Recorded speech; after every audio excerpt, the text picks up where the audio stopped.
നമസ്കാരം. മലയാളി വാർത്ത ഇൻസൈഡിലേക്ക് സ്വാഗതം.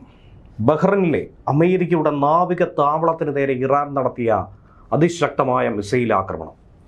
20-ലധികം അമേരിക്കൻ സൈനികരെ കാലപുരിക്ക് അയച്ചു എന്നുള്ള ഇറാന്റെ വീമ്പിളക്കൽ. തൊട്ടുപിറകെ ഇറാനിൽ അമേരിക്ക നടത്തിയ സർജിക്കൽ സ്ട്രൈക്കും. എന്താണ് ശരിക്കും സംഭവിച്ചത്? മനാമയിലെ 5ാം കപ്പൽപ്പടയെ ലക്ഷ്യമിട്ടുകൊണ്ട് മറുഭാഗത്ത് ഇറാൻ നടത്തിയ മിസൈൽ ഡ്രോൺ വർഷം.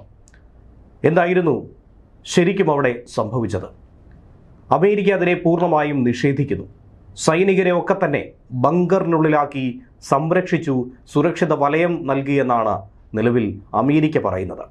ഇതിന് തൊട്ടുപിറകെ മെഡിറ്ററേനിയൻ മേഖലയിൽ അമേരിക്കൻ നാവികസേനയുടെ 3ാമത്തെ വിമാനവാഹിനി കപ്പൽ കൂടി ഇറക്കിയിരിക്കുന്നു, USS ജോർജ് H.W. ബുഷ്. ഇനി യുദ്ധം അതിഭീകരമാകും എന്നുള്ള കാര്യത്തിൽ സംശയമില്ല. പശ്ചിമേഷ്യൻ സംഘർഷം തുടരുന്ന സാഹചര്യത്തിലായിരുന്നു ബഹ്റൈനിലെ അമേരിക്കൻ നാവികസേന ആസ്ഥാനത്തിന് നേരെ ഇറാന്റെ അതിശക്തമായ ആക്രമണമുണ്ടായത്. മനാമയിലെ ജുഫൈറിൽ സ്ഥിതി ചെയ്യുന്ന അമേരിക്കയുടെ 5ാം കപ്പൽപ്പടയുടെ ആസ്ഥാനത്തിന് നേർക്കാണ് ഇറാന്റെ മിസൈൽ ഡ്രോൺ ആക്രമണമുണ്ടായത്.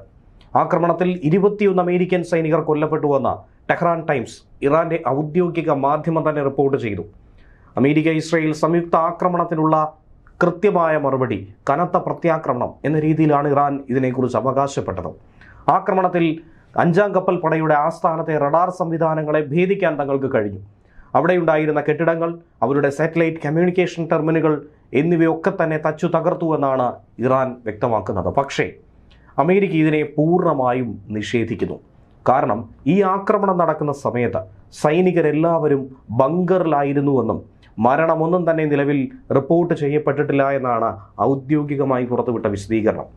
ആക്രമണത്തിൽ കപ്പൽപ്പടയുടെ ആസ്ഥാനത്തെ റഡാർ സംവിധാനങ്ങൾ, കെട്ടിടങ്ങൾ, മറ്റ് സാമഗ്രികൾ, സാധന സംവിധാനങ്ങളൊക്കെ തന്നെ തകർന്നുവെന്ന് ഇറാൻ പറഞ്ഞു. ഇക്കാര്യത്തിൽ ഒരു മറുപടി അമേരിക്കയുടെ ഭാഗത്തു നിന്നും ലഭിച്ചിട്ടില്ല. ഫെബ്രുവരി 28-ാം തീയതി ഇസ്ലാമിക് റവല്യൂഷണറി ഗാർഡ് കോർപ്സ് സമാനമായ രീതിയിൽ അമേരിക്കയുടെ നാവിക സേനയുടെ 5ാം കപ്പൽപ്പട ആസ്ഥാനത്തിന് നേർക്കൊരു മിസൈൽ ആക്രമണം നടത്തി. അതിൻ്റെ പ്രത്യാക്രമണമായിരുന്നു, മറുപടിയായിരുന്നു മാർച്ച് 6-ാം തീയതി ഇന്ത്യൻ മഹാസമുദ്രത്തിൽ വെച്ച് ഇറാന്റെ യുദ്ധക്കപ്പലിനെ അമേരിക്കൻ അന്തർവാഹിനി ആക്രമിച്ച് തകർത്തത്. ഐറിസ് ദേന നമുക്കറിയാം. ബഹ്റൈനിലെ അമേരിക്കൻ നാവികസേന ആസ്ഥാനത്തിന് നേരെ ബലിസ്റ്റിക് മിസൈലുകളും ഷഹീദ് 136 എന്നീ ഡ്രോണുകളും ഉപയോഗിച്ചായിരുന്നു ഇത്തവണ ഇറാൻ നടത്തിയ ആക്രമണം. ഈ ആക്രമണത്തിനുള്ള തിരിച്ചടി നിങ്ങൾക്ക് പ്രതീക്ഷിക്കാമെന്ന് അമേരിക്ക മുന്നറിയിപ്പ് നൽകുന്നു. സൈനികർ സുരക്ഷിതമാണ്, മരണം സംഭവിച്ചില്ല എന്ന് അമേരിക്ക പറയുമ്പോഴും അവരുടെ സാറ്റലൈറ്റ് കമ്മ്യൂണിക്കേഷൻ ടെർമിനലുകൾ അടക്കം, സർവീസ് കെട്ടിടങ്ങളടക്കം തകർന്നു കിടക്കുന്ന ഉപഗ്രഹ ചിത്രങ്ങൾ ഇതിനോടകം തന്നെ പുറത്തു വന്നിട്ടുണ്ട്. ഇരു രാജ്യങ്ങളും തമ്മിൽ കടുത്ത നാവിക വ്യോമ യുദ്ധം ഇനി വരും ദിവസങ്ങളിൽ നമുക്ക് കാണാമെന്ന് തന്നെയാണ് ഇതിലൂടെ മനസ്സിലാക്കേണ്ടത്. ഇറാന്റെ അത്യാധുനിക യുദ്ധക്കപ്പലായിട്ടുള്ള ഐറിസ് ദേനയിലേക്ക് അമേരിക്കൻ അന്തർവാഹിനി ടോർപിഡോ ഉപയോഗിച്ച് തകർത്തതിന് പിന്നാലെ തന്നെ വ്യക്തമായ സന്ദേശം പുറത്തു വന്നു കഴിഞ്ഞു. 2ാം ലോക മഹായുദ്ധത്തിന് ശേഷം ഇതാദ്യമായിട്ടാണ് ഒരു അമേരിക്കൻ സബ്മറൈൻ അന്തർവാഹിനി ശത്രു രാജ്യത്തിൻ്റെ കപ്പൽ ടോർപിഡോ ഉപയോഗിച്ച് തകർക്കുന്നത്. ഇതിന് പിറകെയാണ് ഇപ്പോൾ മനാമയിൽ പിന്നെയും ശക്തമായ ആക്രമണമുണ്ട് എന്നുള്ളത് മനസ്സിലാക്കാൻ കഴിയുന്നത്. എന്തിനാണ് ഇറാൻ 5ാം കപ്പൽപ്പടയെ ലക്ഷ്യം വയ്ക്കുന്നത്? നിലവിലുള്ളതിൽ വെച്ച് അമേരിക്കയെ ഏറ്റവും അധികം വേദനിപ്പിക്കാൻ കഴിയുന്ന, അമേരിക്കയ്ക്ക് മുറിവുണ്ടാക്കാൻ കഴിയുന്ന ഒരാക്രമണം തന്നെയായിരിക്കും 5ാം കപ്പൽപ്പടയെ തകർക്കുക എന്നുള്ളത്. അറബിക്കടൽ, ചെങ്കടൽ, പേർഷ്യൻ ഗൾഫ് എന്നിവിടങ്ങളിൽ അമേരിക്കൻ സൈനിക നീക്കങ്ങളുടെ നിയന്ത്രണ കേന്ദ്രം കൂടിയാണ് ബഹ്റൈനിലെ ഈ ആസ്ഥാനം, 5ാം കപ്പൽപ്പടയുടെ ആസ്ഥാന മേഖല. ഏകദേശം 8300 സൈനികരാണ് ഇവിടെയുള്ളത്. ആഗോള എണ്ണ വ്യാപാരത്തിൻ്റെ ഏറ്റവും പ്രധാന കേന്ദ്രമായിട്ടുള്ള സ്ട്രെയ്റ്റ് ഓഫ് ഹോർമുസ് കടലിടുക്കിൻ്റെ സംരക്ഷണ ചുമതല അടക്കം ഈ കപ്പൽപ്പടയ്ക്ക് മുന്നിലുണ്ട്. യുദ്ധമുറുകിയതോടെ ഹോർമുസ് കടലിടുക്ക് ഇറാൻ ഭാഗികമായി അടച്ചു. അതിലൂടെ കടന്നുപോകുന്ന കപ്പലുകൾക്ക് സുരക്ഷ നൽകില്ല എന്ന് ഇറാൻ മുന്നറിയിപ്പ് നൽകി, വെടിവെച്ചിടുമെന്ന ഭീഷണിയും. ഇതിനിടയിൽ ഹോർമുസിൽ സുരക്ഷ ഒരുക്കാമെന്ന് അമേരിക്കയുടെ വാഗ്ദാനം. ആഗോള എണ്ണ വിപണിയിൽ തന്നെ വലിയ പ്രതിസന്ധിയാണ് ഇതേ തുടർന്നിപ്പോൾ സൃഷ്ടിക്കപ്പെട്ടിരിക്കുന്നത്. കപ്പലുകൾക്ക് സുരക്ഷ ഒരുക്കാൻ അമേരിക്കൻ നേവി സീലുകൾ അകമ്പടി സേവിക്കുമെന്ന് കഴിഞ്ഞ ദിവസം ട്രംപ് പ്രഖ്യാപിച്ചത് ഈ ഒരു സാഹചര്യത്തിൽ കൂടിയാണ്. അതുകൊണ്ട് തന്നെയാണ് 5ാം കപ്പൽപ്പട തകർക്കുക എന്നുള്ളത് ഇറാനെ സംബന്ധിച്ച് ഒരു അഭിമാന വിഷയമായി തന്നെ നിലനിൽക്കുന്നത്.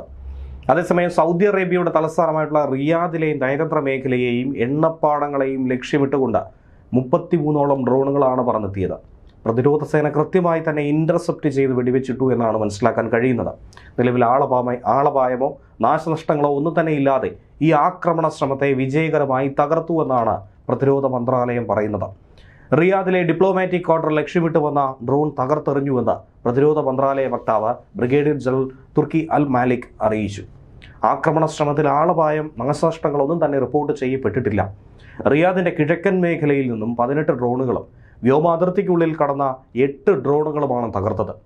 നഗരത്തിന്റെ വിവിധ ഭാഗങ്ങളിൽ ലക്ഷ്യമിട്ടെത്തിയിട്ടുള്ള മറ്റ് 6ഓളം ഡ്രോണുകളെ വെടിവെച്ചിടാൻ കഴിഞ്ഞു. റുബുൽ ഖാലി മേഖലയിലൂടെ ഷൈബ എണ്ണപ്പാടം ലക്ഷ്യമിട്ട് നീങ്ങിയ ഡ്രോണും സൈന്യം തകർത്തെറിഞ്ഞിട്ടുണ്ട്.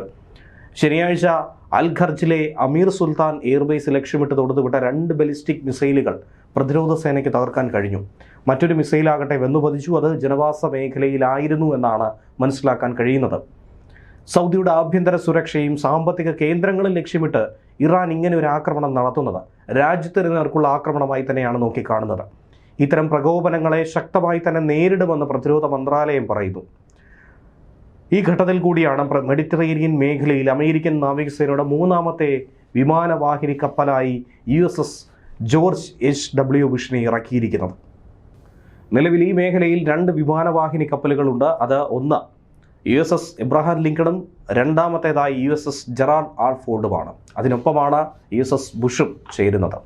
അമേരിക്കയുടെ പോരാട്ട സേനയ്ക്കായി പ്രവർത്തിക്കാൻ സജ്ജമാക്കുന്ന composite training unit exercise Bush ഈ അടുത്തായി വിജയകരമായി പൂർത്തീകരിച്ച ഒരു വിഷയം തന്നെയാണ്. അമേരിക്കൻ നാവികസേനയുടെ കരുത്തുറ്റ സൂപ്പർ കാരിയറുകൾ ഒന്ന് തന്നെയാണ് ബുഷ്. ജെറാർഡ് ആർ ഫോർഡ് ഹൈഫയിൽ നങ്കൂരമിട്ട ശേഷം കഴിഞ്ഞ വ്യാഴാഴ്ച സൂയിസ് കനാൽ മുറിച്ചു കടന്നിപ്പോൾ ചെങ്കടലിലെത്തി നിലയുറപ്പിച്ചു. ഇറാനുമായിട്ടുള്ള യുദ്ധത്തിൽ ഹൂതികൾ ഇടപെടാൻ ശ്രമിച്ചാൽ അവർക്കെതിരെ കനത്ത പ്രതിരോധം തീർക്കാൻ ആക്രമണം നടത്താൻ സജ്ജമായി തന്നെയാണ് ഫോർഡ് അവിടെ തുടരുന്നത്. ജിബ്രാൾട്ടർ കടലിടുക്ക് വഴിയാണിത് മെഡിറ്ററേനിയൻ മേഖലയിലേക്ക് കടന്നത്. അതേസമയം എബ്രഹാം ലിങ്കൺ ആകട്ടെ നിലവിൽ ഗൾഫ് മേഖലയിൽ നിലയുറപ്പിച്ചിട്ടുണ്ട്. ലിങ്കൺ സ്ട്രൈക്ക് ഗ്രൂപ്പ് തെക്കുകിഴക്ക് ഭാഗത്തു നിന്നും ഇറാനുമേൽ സമ്മർദ്ദം ചെലുത്തി ആ രാജ്യത്തിനെ നാവിക പ്രഹരശേഷി തന്നെ കുറയ്ക്കാൻ സഹായിക്കും. മേഖലയിൽ 3ാമത്തെ വിമാനവാഹിനി കപ്പൽ കൂടിയായിട്ടുള്ള ബുഷ് എത്തുമ്പോൾ മെഡിറ്ററേനിയൻ ഗൾഫ് മേഖലകളുടെ സൈനിക ആധിപത്യം ഉറപ്പിക്കാൻ തന്നെയാണ് അമേരിക്ക ലക്ഷ്യമിടുന്നത്. News desk Velivartha insight.